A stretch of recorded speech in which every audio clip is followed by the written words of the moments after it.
कसे आहात सगळे? अभ्यास करताय ना? करायलाच पाहिजे कारण घेऊन आलोय तुमच्यासाठी तुमची आवडती सिरीज ज्याचं नाव आहे इंग्लिश ग्रामर. मित्रांनो, हे इंग्लिश ग्रामर आपल्याला MPSC किंवा MPSC कंबाईन किंवा अदर ज्या कॉम्पिटेटिव्ह एक्झामिनेशन्स असतील, स्पर्धा परीक्षा असतील, त्यामध्ये आपल्याला युजफुल ठरणार आहे. तर नेहमीप्रमाणे आपण सुरुवात करूया कोट ऑफ द डे ने. जसं की आपण पाहत आलोय की कोट ऑफ द डे म्हणजे असा कोट किंवा एखादा थॉट जो तुम्ही एसेमध्ये तुमच्या निबंधांमध्ये टाकू शकता आणि तुमच्या निबंधाला एक चांगला निबंध किंवा इम्पॅक्टफुल निबंध बनवू शकता. तर आजचा कोट ऑफ द डे आहे, those who deny freedom to others deserve it not for themselves. म्हणजे जे दुसऱ्याला फ्रीडम डिनाय करतात, म्हणजे दुसऱ्याला स्वातंत्र्य नाकारतात, ते स्वतःसाठी पण ते डिझर्व करत नाहीत. स्वातंत्र्य स्वतःसाठी पण डिझर्व करत नाहीत. तर हा थॉट किंवा हा कोट कोणाचा आहे? Abraham Lincoln. तुम्ही एखादा स्वातंत्र्य रिलेटेड किंवा जिथे राईट्स की एखाद्या राईट्स किंवा हक्कांचा उल्लेख होत असेल, अशा निबंधांमध्ये या कोटचा तुम्ही यूज करू शकता. तर मित्रांनो, वळूया आजच्या आपल्या पार्टकडे. मागे आपण पाहिलंय की आपण पार्ट्स ऑफ स्पीच जे आहेत, म्हणजे noun, pronoun, preposition, conjunction, interjection हे पाहिलेलं आहे. तर आता आपण प्रत्येक याचं विश्लेषण पाहणार आहोत. तर आपण सुरुवात करूया आजच्या पहिल्या पार्ट्स ऑफ स्पीचला डिटेल्डमध्ये, ज्याचं नाव आहे नाऊन आणि इट्स काइंड्स, म्हणजे नामांचे प्रकार. मित्रांनो, आपण पाहिलं होतं की नाऊन म्हणजे काय आहे किंवा नाम म्हणजे काय आहे, की word used as the name of person, place or thing. म्हणजे एखाद्या व्यक्तीचं, ठिकाणाचं किंवा एखाद्या वस्तूचं नाव म्हणजे काय आहे? नाम आहे, नाऊन आहे. आणि थिंग या शब्दाचा अर्थ काय आहे यामध्ये, की anything that we can think of किंवा आपण फील करू शकतो, अशा म्हणजे गोष्टींना आपण नाऊन म्हणतो. थिंक ऑफ म्हणजे ज्याचा आपण विचार करू शकतो, जसं की ब्रेवरी असेल, म्हणजे शूरता असेल, किंवा ऑनेस्टी असेल. अशा ज्या गोष्टी आहेत त्यांना आपण नाऊन म्हणतो. तर आता नाऊनचे प्रकार कोणते आहेत? तर a proper noun, a common noun, a collective noun and abstract noun. आणि परत आणखीन दोन, काउंटेबल अँड अनकाउंटेबल नाउन्स, हे एक आणखीन दोन प्रकार आहेत नाऊनचे. तर coming to proper noun. Proper noun म्हणजे काय? त्याच्या नावातच आहे बघा, प्रॉपर. प्रॉपर नाऊन म्हणजे name of that particular person or place.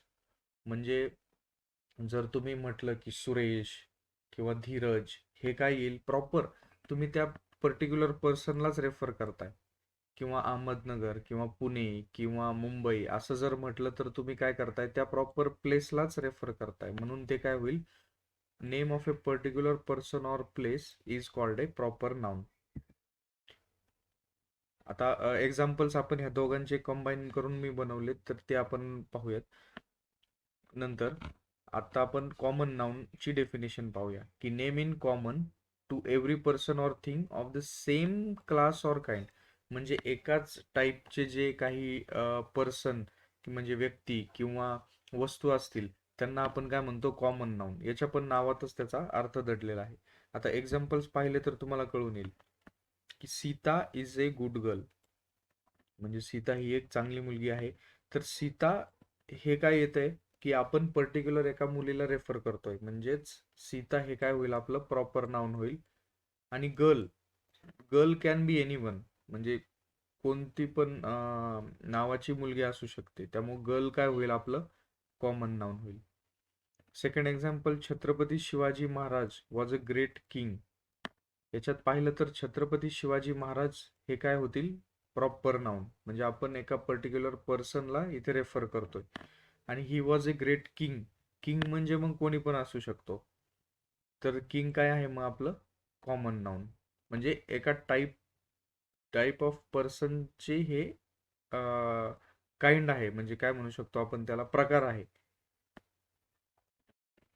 Hari is a wise boy.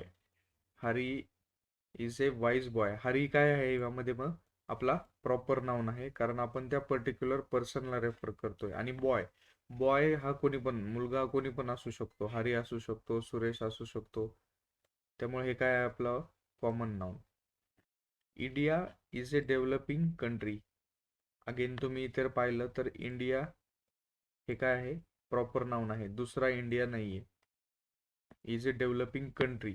Country मग is collective word use for, म्हणजे नेशन्स जे आहेत वेगवेगळे, इंडिया, चायना, नेपाळ, अमेरिका, या सगळ्यांना आपण काय म्हणतो? कंट्रीज. म्हणून हे काय common noun. Again Kolkata is a big city. Kolkata particularly एका शहराचं नाव आहे, म्हणून ते काय आहे? Proper noun. आणि सिटी कोणतीही सिटी असू शकते, त्यामुळे ते काय आहे? Common noun. ओके. आता नेक्स्ट टाइप जो आहे आपला collective noun. So what is a collective noun? It is a name of a person or collection of persons or things taken together and spoken of as one whole. म्हणजे अशा काही व्यक्तींचा एक समूह किंवा वस्तूंचा समूह, त्याला आपण काय म्हणतो? Collective noun. याच्या पण नावातच त्याचा अर्थ आहे collective. Means it's a collection of persons or collection of things.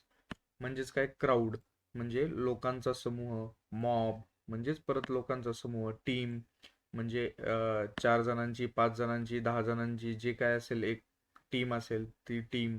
म्हणजे it's collection of people. Heard म्हणजेच काय? तर प्राण्यांचा घोळका म्हणजेच heard.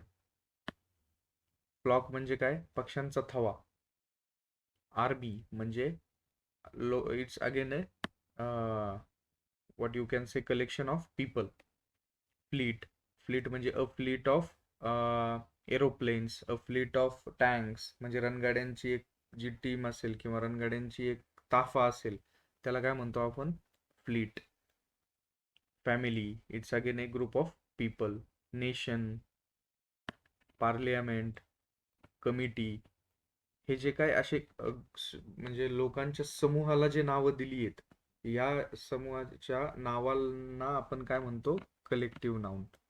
So all these words are collective noun. किंवा या रिलेटेड असे काही वर्ड्स असतील जे एखाद्या समूहाला रिप्रेझेंट करतात, तर ते काय असतात? कलेक्टिव्ह नाव असतात. बंच ऑफ कीज पण म्हणू शकता तुम्ही. बंच, बंच आहे तो चाव्यांचा, अ बंच ऑफ कीज. त्यामधलं बंच सुद्धा काय आहे? कलेक्टिव्ह नाउन आहे. आता एक्झाम्पल जर पाहिले आपण तर the French army was defeated at Waterloo.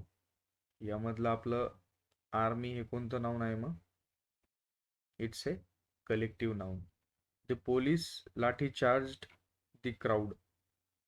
Crowd कोणतं आहे आपलं? It's a collection of people, म्हणजे हे आपलं कलेक्टिव्ह नाउन आहे. The jury found the prisoner guilty. म्हणजे जे ज्युरी होते, म्हणजे हा पण एक लोकांचा समूह आहे, म्हणजे न्यायाधीशांचा जो ग्रुप होता, ज्युरी, त्याला इथं रेफर केलेला आहे एक्झाम्पल मध्ये. तो पण काय आहे आपला? कलेक्टिव्ह नाउन आहे. Then the next type is an abstract noun. So abstract noun म्हणजे हे एखाद्या पर्टिक्युलर क्वालिटी किंवा एखादी ॲक्शन असेल किंवा स्थिती असेल, जी एखाद्या वस्तूपासून वेगळी, म्हणजे ज्याला आपण रेफर करतोय त्यापासून अपार्ट असलेली किंवा वेगळी असलेली क्वालिटी. त्याचे एक्झाम्पल्स पेक्षा आपण त्याचे कोणते कोणते वर्ड्स ॲब्स्ट्रॅक्ट नाउन आहेत ते आपण इथे पाहू शकतो. की abstract nouns are formed from adjectives, म्हणजे जे काय ॲडजेक्टिव्स असतील. Kindness from kind. काइंड ह्या ॲडजेक्टिव्ह पासून काय ॲब्स्ट्रॅक्ट नाउन बनलं? की kindness. Honesty from honest. Honest adjective पासून म्हटलं की ऑनेस्टी. ब्रेवरी, शूरता, फ्रॉम ब्रेव. मग वर्ब्स पासून कसे ॲब्स्ट्रॅक्ट नाउन्स बनलेत? ओबिडियन्स म्हणजे आज्ञार्थीपणा. Obedience from obey. Growth from grow. म्हणजे हे जे वर्ब्स आहेत, ओबे, किंवा ग्रो यापासून बनलेले नाउन्स, ओबिडियन्स आणि ग्रोथ हे कोणते आहेत? ॲब्स्ट्रॅक्ट नाउन्स आहेत. मग कॉमन नाउन्स पासून बनलेले जे नाउन्स आहेत, म्हणजे चाइल्डहुड म्हणजे बालपण, from child, slavery from slave म्हणजे गुलामगिरी. तर हे स्लेव आपलं काय आहे? कॉमन नाउन आहे. चाइल्ड सुद्धा कॉमन नाउन आहे. Child can be either a girl or a boy. Slave पण it can be either a girl or a boy. So यांच्यापासून जे नाउन फॉर्म्स तयार झालेत ते कोणते आहेत? चाइल्डहुड म्हणजे बालपण आणि स्लेव्हरी म्हणजे गुलामगिरी हे आपले ॲब्स्ट्रॅक्ट नाउन आहेत. पुढे एक जस्ट मी लिस्ट देण्याचा प्रयत्न केलाय की कोणते कोणते एक तुम्ही अंदाज लावू शकता यावरनं, या वर्ड्सवरनं की कोणते कोणते तुमचे ॲब्स्ट्रॅक्ट नाउन असू शकतात. सो क्वालिटी संदर्भात जे असतील ते गुडनेस, काइंडनेस, व्हाईटनेस किंवा डार्कनेस. डार्कपासनं डार्कनेस आला, हार्डपासनं हार्डनेस आला, ब्राईटपासनं ब्राईटनेस, ऑनेस्टपासनं ऑनेस्टी जे आपण आता पाहिलं, वाईजपासनं विजडम आणि ब्रेवपासनं ब्रेवरी. हे आहेत आपले abstract nouns related to quality. मग ॲक्शन किंवा म्हणजे जे आपण पाहिलं की वर्बपासनं पण तयार होतात काय नाउन, ॲब्स्ट्रॅक्ट नाउन. तर ते काय आहेत? लाफ्टर, लाफ, हसणे. याच्यापासून काय तयार झालं? लाफ्टर. थेफ्ट फ्रॉम थीफ म्हणजे चोरी म्हणू शकतो आपण. Then movement, then judgment, hatred, तिरस्काराची भावना एखाद्याबद्दल. ते काय आहेत? आपले ॲक्शन पासून बनलेले ॲब्स्ट्रॅक्ट नाउन्स. देन स्टेट म्हणजे एखादी स्थिती. म्हणजेच आपण आता काय पाहिलं? चाइल्ड पासून बनणारं चाइल्डहुड, बॉयहुड, यूथ, स्लेव्हरी किंवा स्लीप, सिकनेस ही सुद्धा एक काय स्टेट आहे. डेथ, पॉवर्टी ह्या सगळ्या काय आहेत? स्टेट्स किंवा स्थिती आहेत. त्यामुळे हे जे वर्ड्स आहेत आपले, these are abstract nouns, used as abstract nouns. The names of arts and sciences are also abstract nouns. म्हणजे काय? ग्रामर असेल किंवा म्युझिक असेल, पोएट्री असेल, हे काय आहेत सगळे? आर्ट्स अँड सायन्स किंवा कला आणि सायन्स असे हे शब्द जे आहेत ते सुद्धा आपले काय आहेत? ॲब्स्ट्रॅक्ट नाउन्स आहेत. आणि लास्ट जे आहे आपलं countable nouns, names of objects, people or things that we can count. म्हणजे book, pen, apple, boy, sister, doctor, horse किंवा याच्यामध्ये पुढे काही पण तुम्ही हे करू शकता, cat, dog. So these are the nouns that we can count. म्हणजे आपण मोजू शकतो की 1 बुक, 2 पेन, 4 ॲपल, 5 मुलं, 5 बॉईज, 7 सिस्टर्स, 8 डॉक्टर्स, 3 हॉर्सेस. हे काय आहेत? आपले काउंटेबल नाउन्स आहेत. आणि याच्यातच दुसरा पार्ट कोणता आहे की names of things that we cannot count. आता तुम्ही म्हणताल की हे इथं मी एक्झाम्पल दिलेत की milk, oil, sugar, gold, honesty हे आपण काउंट नाही करू शकत का? तुम्ही म्हणताल 2 लिटर मिल्क आपण काउंट करू शकतो. त्यात काय? तर ते काउंट नाहीये, ते आपण मेजर करतोय. What it is? It's measuring the quantity of milk. म्हणजेच काय? आपण म्हणतो की 2 लिटर मिल्क म्हणजे आपण त्याचं मेजर करून सांगतोय 2 लिटर. पण आपण म्हणतो का 1 मिल्क किंवा 2 ऑइल किंवा 3 शुगर, 4 गोल्ड असं आपण म्हणत नाही. किंवा 5 ऑनेस्टी असं आपण कधी बोलत नाही. त्यामुळं हे काय आहेत? आपले अनकाउंटेबल नाउन्स आहेत. These can be measured. Milk measure करू शकतो आपण, ऑइल मेजर करू शकतो, शुगर केजी मध्ये मेजर करू शकतो, गोल्ड ग्रॅम मध्ये मेजर करू शकतो. पण दीज कांट बी काउंटेड. म्हणजे आपण यांना काउंट करू शकत नाही. त्यामुळे हे काय आहेत? अनकाउंटेबल नाउन्स आहेत.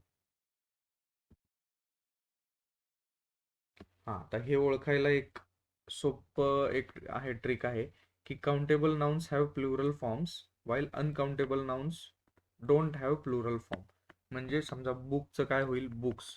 पेनचं काय होईल? Pens, plural form. ॲपलचं काय होईल ॲपल्स, बॉयचं होईल बॉईज, सिस्टरचं होईल सिस्टर्स, डॉक्टरचं डॉक्टर्स. पण अनकाउंटेबलला तुम्ही प्लुरल फॉर्म म्हणजे अनेक वचनी नाही करू शकत. म्हणजेच काय, मिल्क्स आपण कधी म्हणत नाही, ऑइल्स म्हणत नाही, शुगर्स कधी आपण म्हणत नाही, 4 शुगर्स 3 शुगर्स असं नाही म्हणत. किंवा 8 गोल्ड्स असं आपण कधी म्हणत नाही. त्यामुळं हे एक आयडेंटिफिकेशन आहे की काउंटेबल आणि अनकाउंटेबल नाउन्स कसे ओळखायचे. सो मित्रांनो, इथे आपलं नाउन्स किंवा द काइंड्स ऑफ नाउन्स हे जे सेशन आहे हे एंड होतं. तुम्हाला या रिलेटेड काही क्वेरीज असतील किंवा आपल्या मागच्या रिलेटेड लेक्चर्स रिलेटेड पण सुद्धा काही क्वेरी असतील तर तुम्ही कमेंटमध्ये तसं तुमचा फीडबॅक किंवा तुमच्या क्वेरीज टाकू शकता. आम्ही नक्कीच तुमच्या क्वेरीज लक्षात घेऊन त्यावर जे काही त्याचं निरसन असेल ते आम्ही नक्कीच देण्याचा प्रयत्न करू. आणि या व्यतिरिक्त तुम्हाला आणखीन काही व्हिडिओज असतील बाकीच्या subjects related, competitive exams related म्हणजे इकॉनॉमिक्स, हिस्ट्री किंवा करंट अफेअर्स, तर ते तुम्ही आमच्या या MPSC विक्ट्री या यूट्यूब चॅनलला सबस्क्राईब करून त्याची माहिती मिळवू शकता.